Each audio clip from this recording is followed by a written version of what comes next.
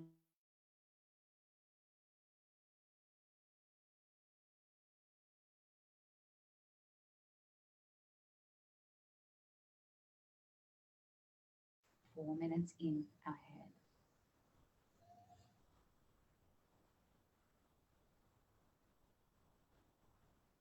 Keep pressing firmly each finger into the thumb.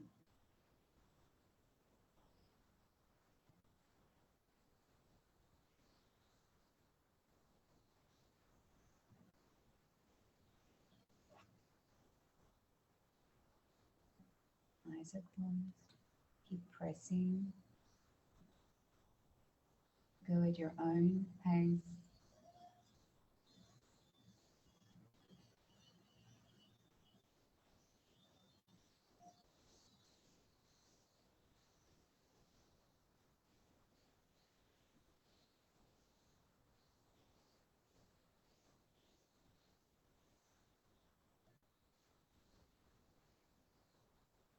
We've got 3 minutes left. It will go really fast. You're focusing on pressing.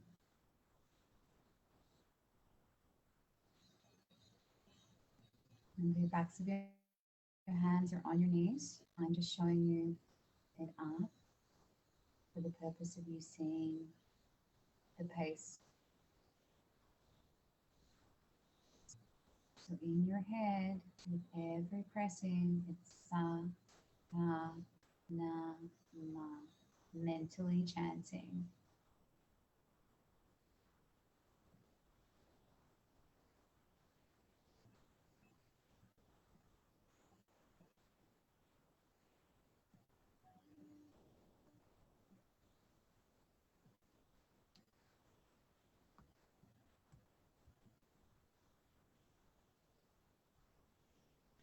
Sorry, I'm looking at the clock and trying to do the mudra. It's challenging.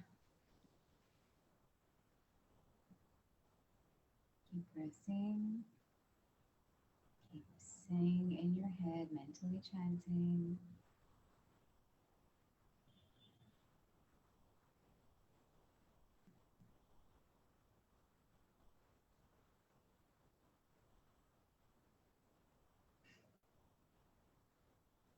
And you do mess it up sometimes. Okay, just keep going. Beauty of meditation is you can keep going back. And you just have over a minute of silently chanting your sa, ta, na, ma, and pressing each finger into the thumb in your mudra.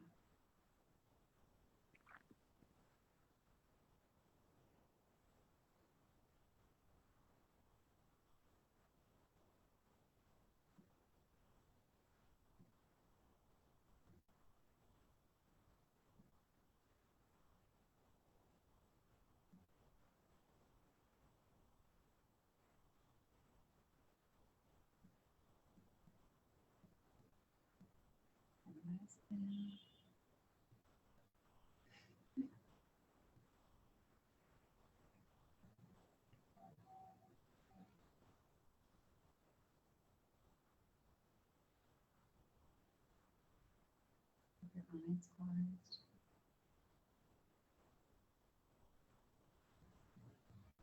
Most Kundalini meditations and breathwork is done with your eyes closed. It's an inward journey.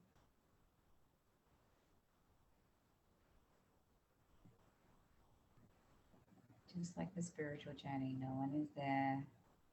Got to do all the work yourself.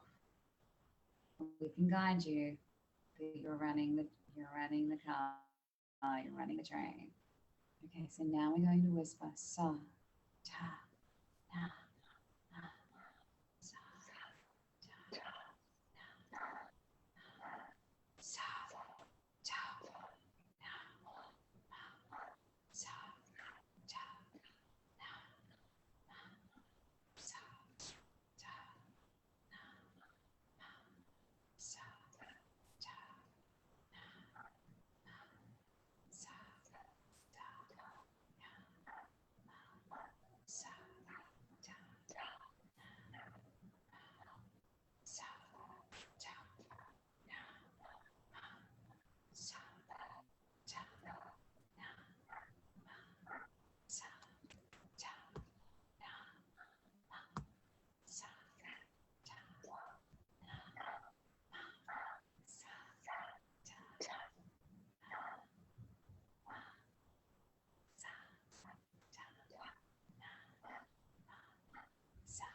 say it. Sa, ta, na, ma, sa, ta, na, ma, sa, ta, na, ma, sa, ta, na,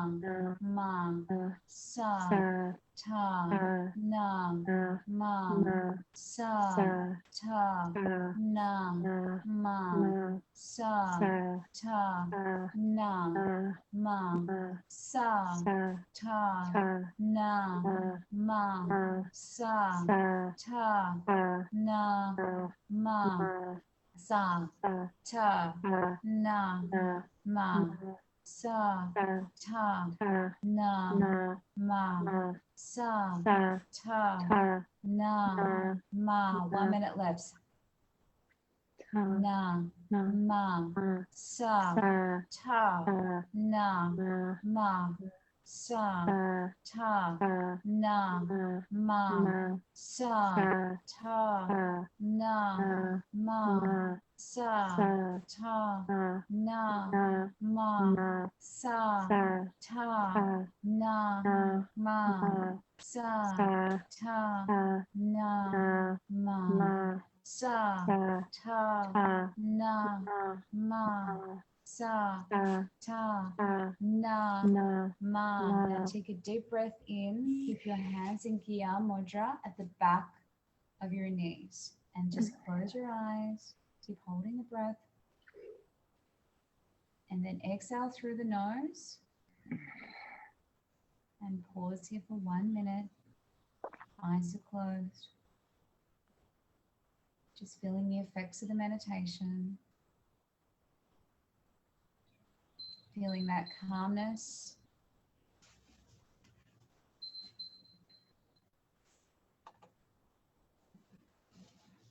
And then when you're ready, opening your eyes. How'd you go? That was amazing. Let's see what the comments say. Yeah, anyone who's watching, please let us know how you're feeling. And meanwhile, while those are coming in, I'll share with you what I felt. I right now, I feel like my energy is more consolidated. So I'm more, it's maybe before I was like a little bit out here. You know what I mean? Like a bit fragmented. That's yeah, a little bit like that. And then now after doing that meditation, I feel more like contained, but at the same time connected.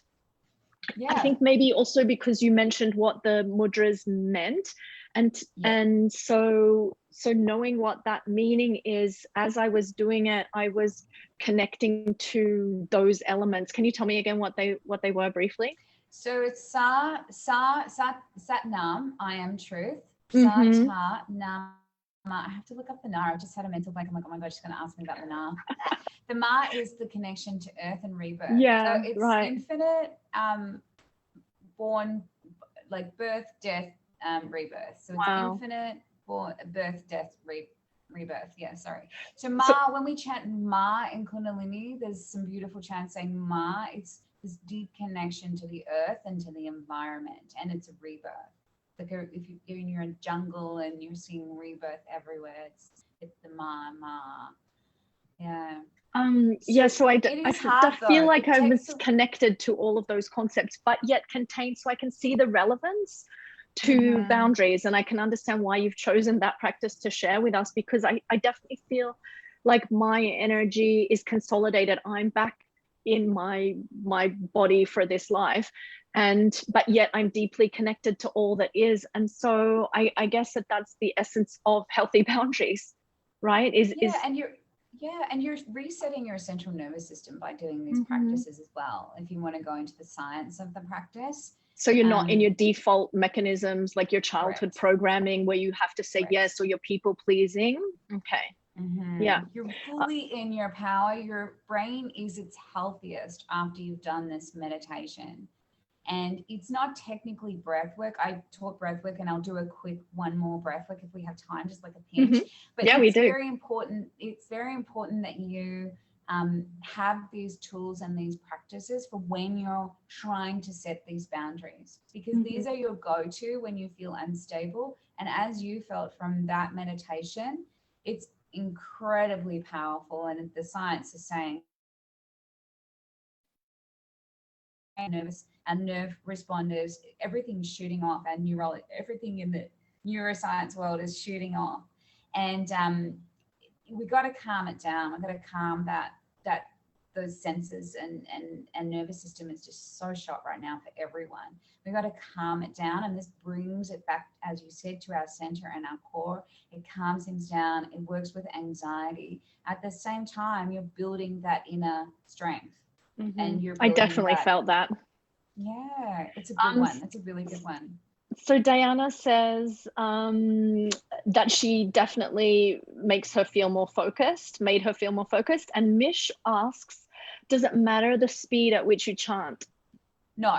So I noticed that Rani was chanting her own speed. I was just chanting it, as an authoritative manner. But what I want you to do is to get into your own rhythm with the practice. Having the song, the mantra playing does help guide you. And as I said, I will share that mantra. It's just really hard to play it here. And I didn't know about, maybe we can post it. And things. Maybe so we can share it in the comments. We can post it. Yeah. And when you hear it, it's so much easier because you don't have to worry about the time. The time is an extra thing that you could see me. It's very hard to type it into a pin code in your phone and do this because your brain is focused on the mudra. So I was sitting here going, oh my God, I'm getting it wrong. Yeah. That's why in meditation it's great to have that focal point, because otherwise the mind, it's like the monkey mind, it likes to jump around, doesn't it? So you can do it at your own pace is what I'm saying. As long as you do the 2 minutes of each at each sequence, and then the 4 minutes, whatever pace you're going with your fingers is totally fine. As long as you're pressing those mudras together and mentally chanting the Satanama, you're totally fine. So it's 2 minutes of each upwards to the silence, and then 2 minutes of each backwards to the but the 4 minute pause in the middle is important, and you can extend it. You can do 30 minutes. The recommended time is 12 or 31. So you can do 11 or 31 around, and then a minute of just letting everything integrate. So that's what the 12th minute is. No, the 12th minute in the Alzheimer's Association is actually, they're not letting you integrate. So I would say do 13 and let that 1 minute integrate. Like give yourself time to let every breathwork practice you do settle in before you just get up and go back to your life. It's really important to have that integration when you're doing breath work. Now, the next one I'm going to teach you is one that I see done incorrectly all the time. Okay. In yoga all right, classes. so set the record straight. I'm not setting it straight, but my teacher, who is a gem, and I would say he's one of the more popular teachers on the planet, and he's just one of those old pure hippies, lived in India 30 years, and he's got the big beard and he's just wearing a ripped shirt.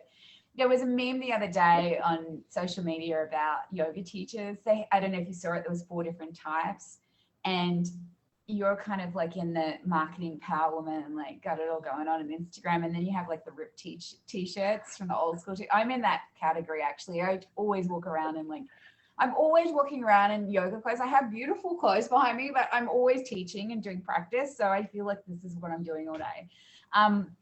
But, there's all these different, and then, all these different, and then you got the full on gear and, looking like you just got stepped out of the catalog. So it was really funny. So he's on that old school ripped shirt kind of. Anyway, so this is alternate nostril breathing. And I'm sure if you've taken a practice, you've done this before.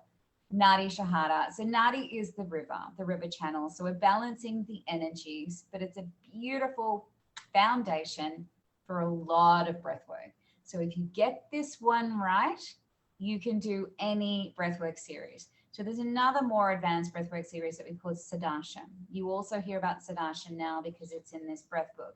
But really to build up to a Siddhasana Kriya, Kriya is another word for a meditation. If you're going to build up to that kind of breath work, you want to have your foundation. You want to have your root core. And maybe another time we can jump on if there's enough popularity, and I'll teach sedation. I happened to learn it from Siri, the guy who invented it, a few years ago in Mysore, and it was amazing. He taught it to 4,000 people. It was just incredible energy, and watching them all do this breath work was really, really empowering. So I'm happy to do that another time, but just for the foundation's sake, okay, this is where everybody messes up with their nutty alternate nostril breathing. It's all about blocking the right nostril with your right thumb. People will stick their thumb in the corner of the nose thinking they're blocking their nostril. Okay, that's probably how you've been taught to do it, with your hands up. So your thumb's in the corner of your nose. That's not how we block our nostril in alternate nostril breathing. You want to bring your thumb in and move your thumb around, and you will find a slot just above where your thumb fits perfectly. That's how you block your airway in your right nostril. Okay, right. That feels different. Yeah. It's very different, right? It's a very different experience, and it's way more powerful. So once I was taught that, I was I could understand it. The other thing that's incorrect about doing alternate nostril breathing is when you block off your left nostril, some texts tell you to block it with your pinky, some say your ring, some say your middle, some say, I don't care. Everybody has anatomical variation in their bodies. Everyone, including their fingers. So whatever finger you need to find the similar mound on the other side is the finger you should be using. Don't care about your technique or where your hand is or anything like that. It is easier if you're upright. Obviously, you need to be upright for the breath work. But once you get that thumb stuck into that right nook, it's going to be easy. The other tip I want to give you is when doing this breath work, you want to really suck that air in. Okay. And I got in a lot of trouble when I first started teaching. My first job was actually teaching addictions. And that's how I got to know Gough. So I was teaching for the Canadian addictions, and I said this out of the blue, and I keep saying it because it's something that just sticks and people get it. And by all means, I've never tried this drug, but what I say to them is snort it like you're snorting cocaine. That's what they would have loved that. They would have been like, yeah, we know what you're talking about. They were like, yeah, we get it now. We totally get it. But you know what I mean? Like, we've all seen a movie, or we've seen movies like Almost Famous or whatever. Yeah. We've all seen it. Scarface, whatever. We've all seen it. So we know what that sound is like. So I don't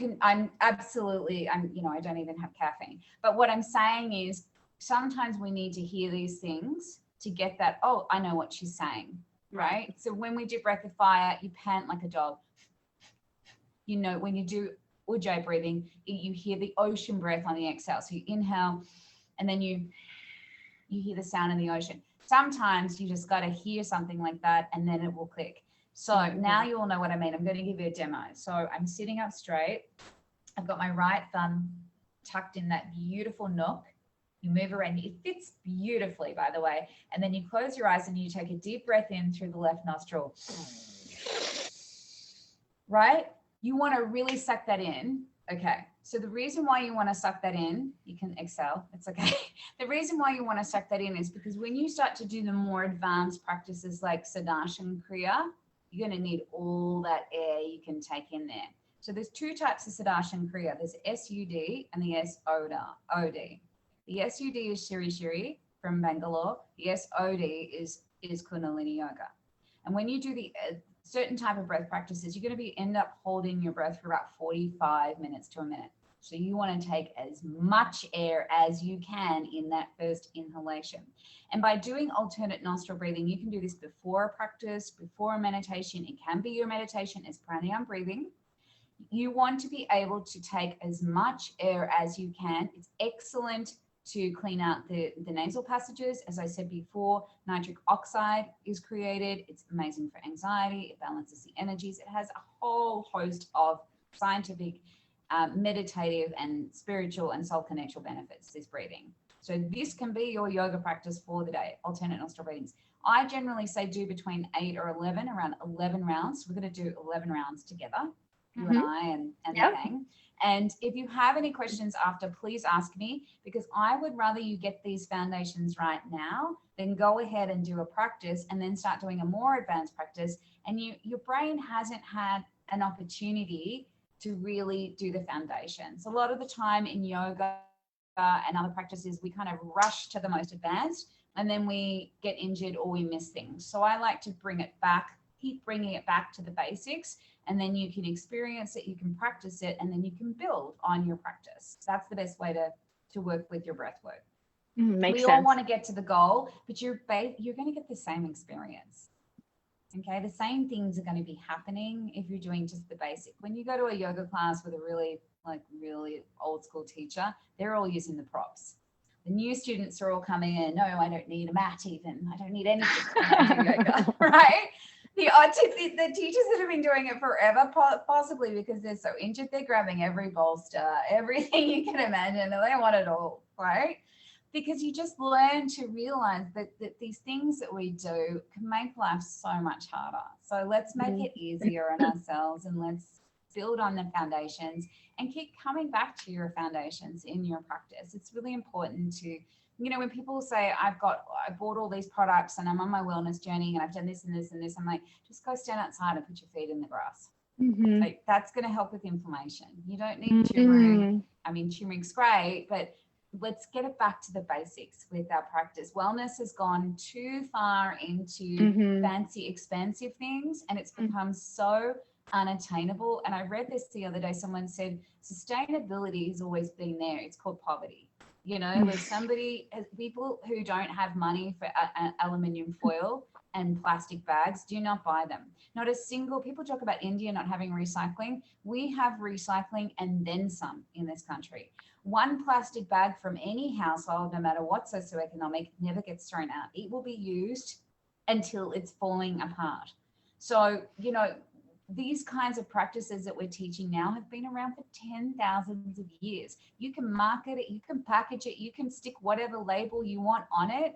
It's all back to a basic practice, just like taking your shoes off and standing in the grass. That's I love the that. best thing for your inflammation. So I love to teach practices that anybody in the world can do for free. You're sitting on the side of the road, stop and do this practice. There's no price tag on this practice. All right, I love it. Let's do 11 rounds. Okay. Ready? Yeah. So your thumb is tucked into your neck. Your eyes are closed. Your spine straight. Doesn't matter if you're sitting against a wall, whatever's comfy for you. You're going to take a deep breath in through the left nostril. Suck it up, Brainy. And then you're going to block that left nostril, and then you lift up the right thumb and exhale through the right nostril. Inhale right. Suck it up long. Lift the left nostril open and exhale left. That's it. Inhale left. Block the left nostril and exhale right. Inhale right. Block the right nostril, exhale left. Now when you inhale, imagine your lungs going up and out. That's it. Block the left nostril, exhale right. Nice. Inhale right. My lungs are going up and out. Block the right, exhale left. Inhale left. Block the left nostril, exhale right. Now keep your eyes closed if you can. Inhale right nostril. Block the right nostril, exhale left. I want to hear that inhale, Rainy. Nice. Block the left nostril, exhale right. Don't worry, boogers don't fly out. I've never seen it. Inhale right. Block the right nostril, exhale left. Okay, we're going to do a few more rounds. Inhale left. Block the left nostril, exhale right. Inhale right. block right, exhale left. Inhale left. Block the left nostril, exhale right. Inhale right. Nice. Block the right nostril, exhale left. Let's just do 2 more. Inhale left. Block the left nostril, exhale right. Inhale right. Block the right nostril, exhale left. Inhale left. Block the left nostril, exhale right. Now release your hand down into Gough Mudra and just close your eyes. Breathe in and out through the nose. You always generally want to breathe in and out through your nose at all times. And then open your eyes. Wow. That felt so different than the previous exercise. This felt like super energizing. Like I feel like I can feel oxygenated blood rushing around my head in like an energized or quite powerful taking action kind of let's go type of feeling, whereas the previous practice I felt that was more of like a nervous system reset where I was kind of like back in my body. This I feel like I can use this for, you know, like right before I want to do something, or let's say I've been procrastinating, then I feel like this can give me the like the power or the surge that I need in order to take action. Let me know what everyone else is thinking. Let me see. Yeah, you have a look. They're all very different practices, but getting your alternate nostril practice right is really beneficial. I find it really beneficial when I just can't soothe myself and self-regulate. If I I'm a trine of fire, so I'm an Aries sun, a Leo rising, a Sag moon, and Pitta dosha. That's a lot of fire in that container. So, you know, because I used to be a newsreader and it used to call me bulldog in the newsroom. Like when I get really dogmatic about something, I just kind of like, argh.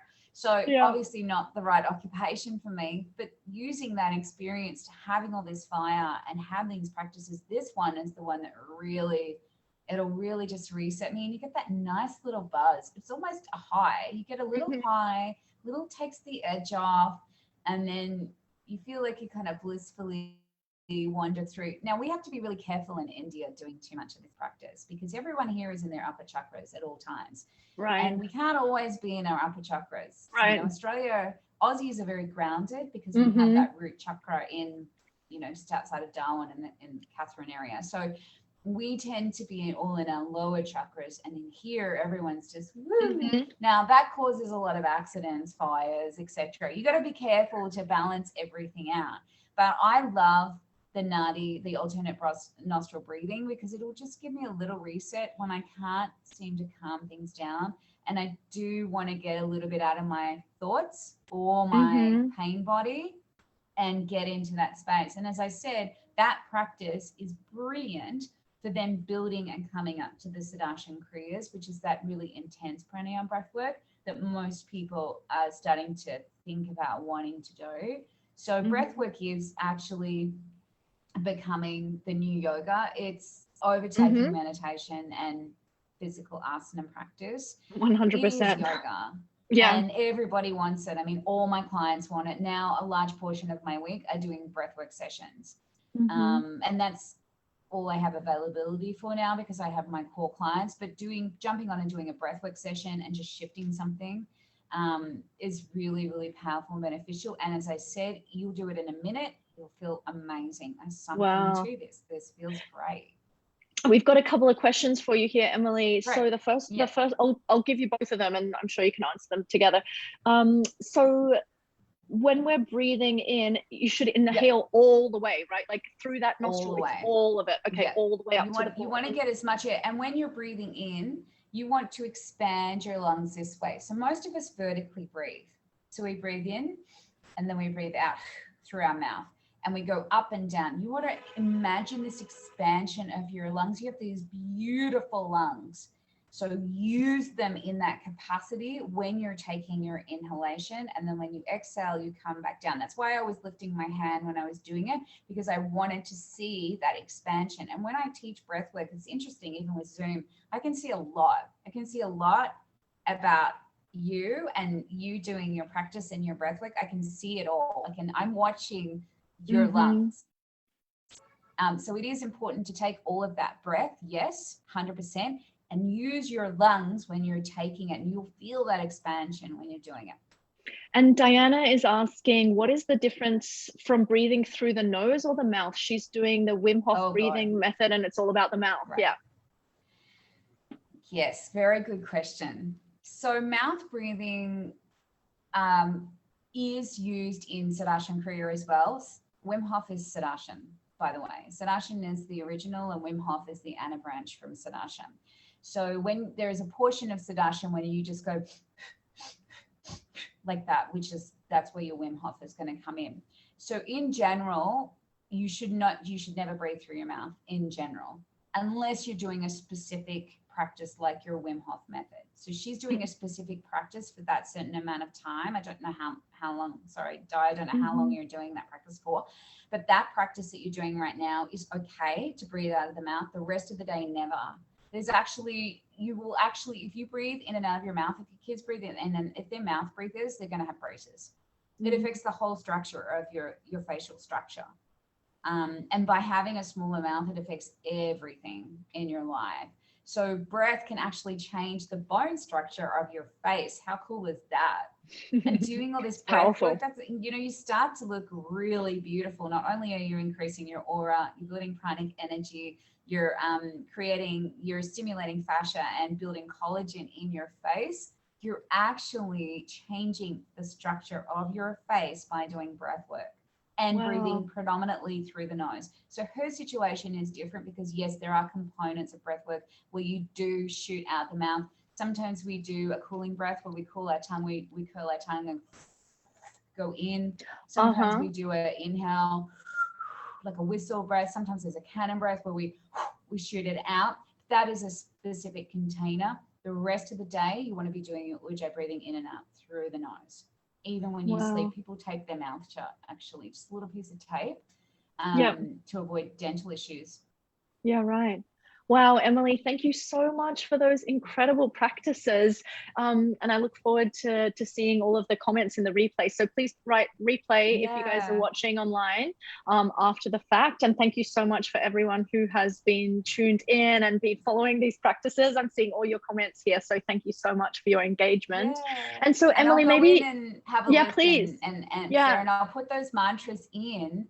So you can, if you want to, after you've had the instruction, just go along on your own. You've had the basic instructions, go along on your own and do the practices, and then shoot some questions. But yeah, sucking that first air in, like when I do the practice, I'll give you a demo. I've felt the expansion here. Everything feels contained when I've done it, and I've blocked it, and then I exhale. Everything feels really contained when I'm doing it, and I feel like I've had the optimum amount of air come into my lungs. Now, having said that, I was a newsreader for almost 15 years, so everything was about the diaphragm. So then transitioning into breath work really, for me personally, was really easy, because I know these different facets in my diaphragm, in my lungs, and I really feel it. But if you visualize it when you're doing that breath work and constantly expand, you want to use as much space in there as possible. And this is actually why we do yoga asana practice, is to prepare us for breath work and meditation. It's warming us up. It's expanding when you do all of those heart openers or back bends, wheel, camel. All of those postures are creating physical space in the rib cage to prepare for the breath work, to get as much air into our lungs. That's what the purpose of it is. Thank you so much, Emily. You're so generous with your teachings. I thank you so much for that. And you've really inspired me to bring breath work into my daily practice. I do use breath work. It. Do you think? Is that your prediction? Yeah, it's huge. I mean, I've been inundated with people wanting breath work. I honestly right now I have a little bit of a wait list, but if it's a short breath work session, I can build it into the week, because I really believe in the importance of it, and it's just the results. You know, nothing else we do in our life gets a 1 minute result. Nothing. If you're reducing calories for weight management, I don't say the D word, but weight management, opening the airways in child's pose. Child's pose is such an incredibly important posture we learned this during second wave in India. Everyone was told to do pranayama, child's pose, and sleep on their tummies. Opening and creating this space in the airways was so important at that time. And everyone got into the breathwork and pranayama practice during this space, and then now it's a wellness trend, and there's just not enough facilitators in the world. The thing about doing a one-on-one as well, as opposed to a group breath work, is you're going to have someone sitting there looking at your lungs and making sure you have a neck lock, and making sure you are getting the full benefits out of your practice. And we all have a different way of teaching. As you can see, I'm a little bit kind of humorous. I try to keep things a bit funny. I try to keep things a bit light, because I know that's really silly what I was saying about the sniffing, but no, I like that. Then I know exactly what you meant. You've got to know what the sound is, right? Like, what does that sound like? And, you know, I was a new teacher, and I was, you know, very intimidated, and it just kind of broke the ice.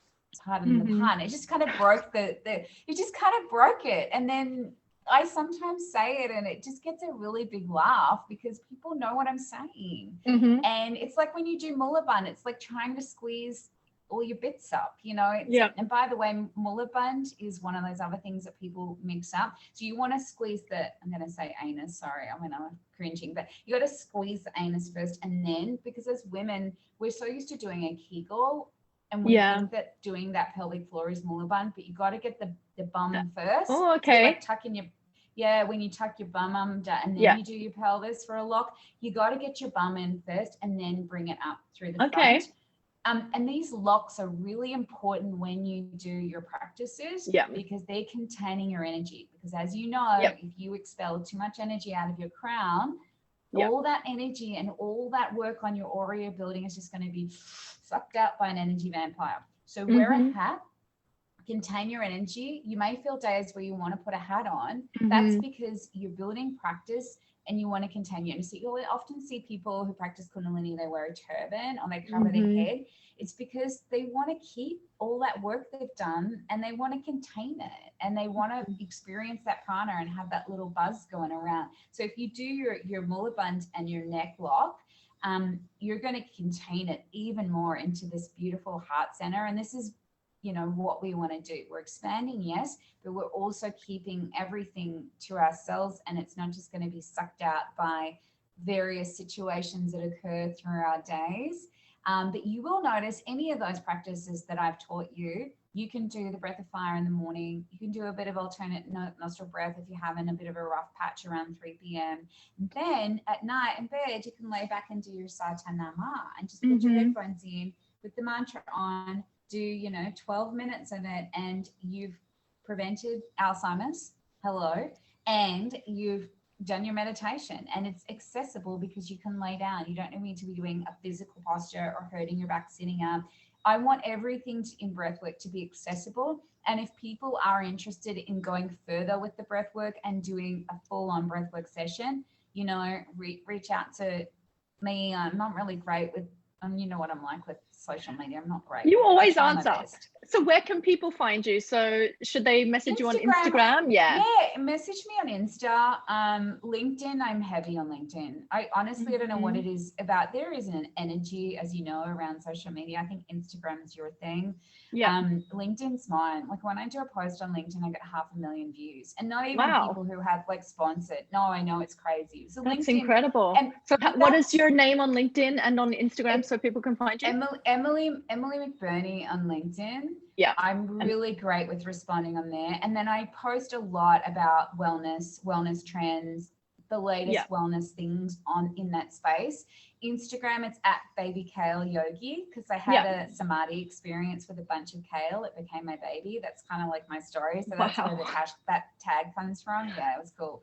And but even if people just search up Emily McBurnie on Instagram, that also comes up as well. If you just it does. So I check my like the junk box, Facebook known as Marge, and then you know, maybe they can reach out to you, and then and I can connect anyone. But but if you want to do it, I'm here in India, and it's very cool doing, because I feel this energy here and I channel it. As anyone who knows who's been to India, you can't not feel it. And especially in this like beautiful, I'm just going to turn around and show you like kind of my little, I've got all these trees around me and I'm in this beautiful space. I've seen all your photos, Emily. They're just gorgeous. The house is incredible. Yeah, you've shown me like what's around you. It's just such a beautiful little vortex. Yeah. So we're in a really precious vortex here of tombs, and the Kani Khan tomb, which is at my door, was the first tomb ever built for a woman, a dedication of love. So the whole theme of this apartment is love. When you walk up the steps, there's an infinite signs that say love. So the feeling of this apartment, it's the address is love as well, the numerology, and the whole building is just love. The whole experience here. Yeah. So the woman who designed it, she has these themes, and you just feel it when you come into her spaces. She was in The Guardian, actually. She's a really amazing South African designer, and everything is curated from every doorknob to every cushion. And we're a guest here. We're actually looking after the house for Aussies who can't come in, who have a fashion business here. So we're just so incredibly grateful that we're in this space and treating it like our home. And they come for 10 days a year normally anyway. So the space, they've been really happy to have other Aussies here looking after their home. Like, you know what Aussies are like. We go to someone's home and we know we've had homes and we've rented out homes, and we want to treat it and live in a space and keep our space clean energetically, and treat it like a place that would, you know, it becomes your own. And it's like living in an art gallery. And there's this beautiful better an oops than a what if, which is a saying by Bo Taplin, and just like love is all around us. So we're in this very beautiful love container, and to be somewhere like here when second wave happened, as you know, was really dramatic, and my partner and I were on the TV a lot during that time, and to have this space to come back to, because when we have lockdown here, as you know, we can't leave. Like, you don't leave your house, your gate. So you need a sanctuary. But, not only physically, but in your own body. You've probably seen the farm. If you follow my Instagram, we have an organic Heartbreak chicken farm, which are these black chickens. The funny thing is, like, for my veg friends, you can't eat their meat, so they produce eggs. That's it. They're never endangered, and that energetically changes these chickens. And I've given them all names from Hollywood celebrities, like there's Goldie Hawn and there's Meryl and all this, because they've all got like features that kind of remind me of them. So I go out there, that's my walk. So I walk behind Humayun's tomb, which is the tomb that's the same as the Taj, but the Taj is in Agra, and then we have Humayun's. So I walk behind the tomb. I'm walking behind the tomb. There's no one around. Then I get to the chicken farm. I get my warm, fresh eggs from the chickens. It's an organic farm. They let me pick spinach, anything I want from the field that's in season. So I'm eating seasonally.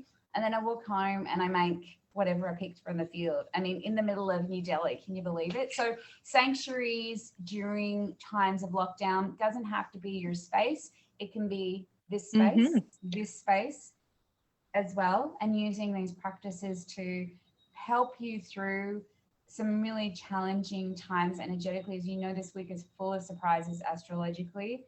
A lot of intense energy really for the next 6 months, a bit turbulent. So using these practices and using this breath work, and everybody's wanting breath work, and you're going to start teaching it all the time now, because people want that instant, okay, I need something now.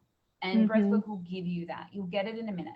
So I've rambled. I'm very passionate. No, you haven't. I love it. It's so exciting. It is so exciting. And I love the fact that you say that you know, it's really something that you can have instantaneous results in after just doing a 2-minute practice. So yeah, I really appreciate that. Beautiful, incredibly powerful practices that you've shared with us. Thanks, Emily. I'm really sad that we couldn't go upstairs and you couldn't see the peacocks. So we have about 20 peacocks that visit in the morning. Then we have 4 monkeys. One's elderly. We feed him. I saw him with the tumor. Yeah. He's got a tumor, but there's a little baby one that sneaks in, and I can't. He's so adorable. He only ever takes 1 banana and 1 mango, and he just sits in the corner and like eats it, and then just goes out. So they're, you know, we are in the extension of the Delhi Zoo. We're beside the zoo, and this was all jungle. So we're guests in their homes. But the peacocks, because it's monsoon, they do their rain dance. So this was how I got this one today, was he left behind. And then he actually turned around. He was in front of me. He turned around to see who got his feather. Really? It was like a gift. Oh yeah. my gosh, it's so beautiful. And the peacock's colours, like the turquoise, is just, yeah. You know, a lot of people who haven't been to India have this impression, unfortunately, from the media. And it is just like a deep past life, you know, from doing sessions with me, that my past life is in this country, and to come in and you just feel that anchor of home. And to come in, and I do come to the West when I'm allowed out. I come to the West and I do love it. You know, how could we not? You know, there's things that are nice, but then when I drop back in, it's like I go back into these past lives, and I feel like so connected to this zone that we ended up in, that we manifested. I feel so connected to these people that are around me. They feel like my family, or it's hard to explain. So, but I highly recommend having a session with you, because past life regression work and this kind of work on boundaries, it all comes from somewhere. The patterns all come from somewhere. And to get to those root causes, which is what I do when I do sessions, I get to the root cause. A lot of my clients have serious illness. We got to get to the bottom of it, because it'll just manifest into something else. And then you see these patterns in your life over and over. And if you're not doing your auric protection, if you're not doing your breath work, and you're not, you know, feeling when something's off and feeling out of alignment, you're going to keep having these things happen. So it's all about, for me, it's about the passion of the work that you do, and all of these amazing healers you've had. Oh my God, Aasha, I did her session last night. I was crying. Me too. Incredible. You know, and it doesn't matter how long someone's been teaching. You know, some of the best teachers I've ever been to are brand new, fresh teachers, or teachers who teach in a gym, you know, in a YMCA. Exactly. Or what about Jess yesterday? She's so young, but yet she's so authentic and all about empowerment. Like I can really feel that as like the essence of her work. She's all about like putting the power back in your own hands. And I love that. And if you're ready to do this kind of work and work with people like Jess or myself, or with Rainey, or with, you know, any Aasha, any of us, it is life-changing. As I said, you know, my clients don't know themselves after doing 8 sessions, a couple of months. They don't even recognize themselves. No one recognizes them. Their families, their partners are thrilled. Yeah. Because everything comes back with a bang. Yep. That's right. That's how it is. You know what I mean? You know what I'm saying? Like if you just change one side of the equation, everything shifts. You know, like you don't necessarily, like if you just change you, like say you've got a dynamic that's difficult, if you just work on you, everything shifts. You know, like we don't need 2 sides to get the work done. If only just one part of it is healed or completed or integrated in a way, then it affects everything.